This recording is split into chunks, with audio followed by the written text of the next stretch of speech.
This is AP Calculus 113. We're going to talk about removing discontinuities in this section. If you think back to your Algebra 2 graphing skills, when you analyzed graphs, you would have a removable discontinuity when you had a hole in the graph. And we've talked a little bit about removable discontinuities when we were analyzing limits. If something is removable, if the discontinuity is removable, like right here at C, if it's a removable discontinuity, there's a hole in the graph, and if there's a hole in the graph, but the function is continuous everywhere else, then there exists a limit at that value x equals c. If the limit exists at a discontinuity in your graph, then the discontinuity can be removed. So the only time this is going to happen is if you have a hole in the graph. If it's an asymptote, it's a non-removable discontinuity. But this one would be removable because it's just a hole. So a simple example of that, and I think we may have done one very similar to this earlier, is if they want to know which discontinuities are removable and which ones are non-removable, what you're going to do is you're going to solve this function or simplify this function using your algebra skills, using factoring, and cancel anything that cancels.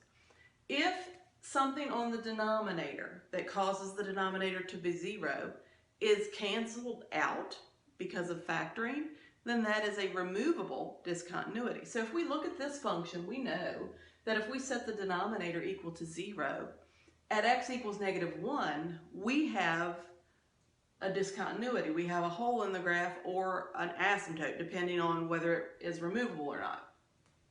All we know right now, though, is that there is an undefined situation in the denominator when x is equal to -1. So we have to decide if it's removable or non-removable. So when I do that, I'm going to factor the top and the bottom if they'll both factor. Now that top is the difference of squares.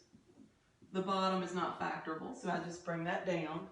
And then if you notice, this factor is the same as that bottom portion. And so if we cancel that out, we end up with x minus 1.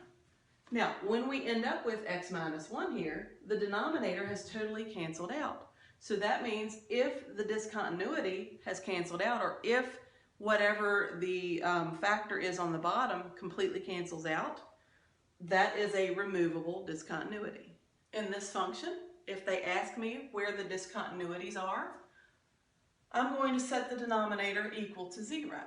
Well, if I do that, the easiest way to figure that out is to factor. So factors of 15 that subtract to give you 2. That would be 5 and 3.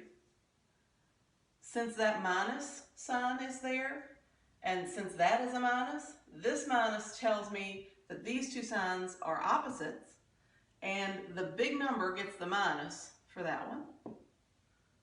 So I have discontinuities at x equals 5 and at x equals -3. Those are where my discontinuities would be. We now have to determine, are they asymptotes or are they holes? Well, anything that cancels out would be a hole. So that x equals 5 is removable. It would be a hole. At x equals -3, that is non-removable. That would be an asymptote.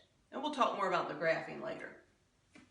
In this one, I know that I have a discontinuity at x equals -2.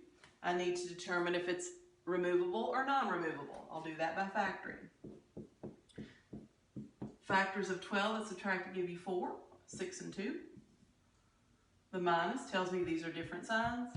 The 6 gets the minus sign. So the x plus 2 cancels. That would be removable.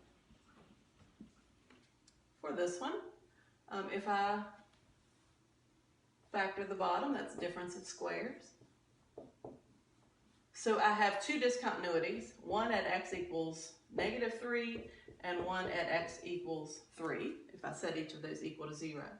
To determine whether they're removable or non-removable, I factor the top and see if anything cancels. Factors of 6 that subtract to give you 1 would be 2 and 3.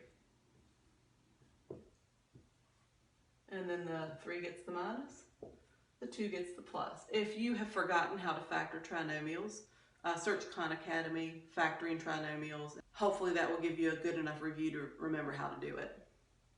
And if you cancel anything they have in common, we've got x minus 3 canceling out. So at x equals 3, since that's what this one would be, that one is removable. And the x equals negative 3 is non-removable because it doesn't factor. In the last one, this is factoring a perfect cube. Looking at that bottom, I do have a discontinuity at x equals 2. We just need to determine if it's removable or non-removable. To factor difference of cubes, I take the cube root of the first term, the cube root of the second term. I square this term. I square the last term. And then I multiply these two together for the middle term. And then my signs, looking at this one, my signs would be the same as what that is.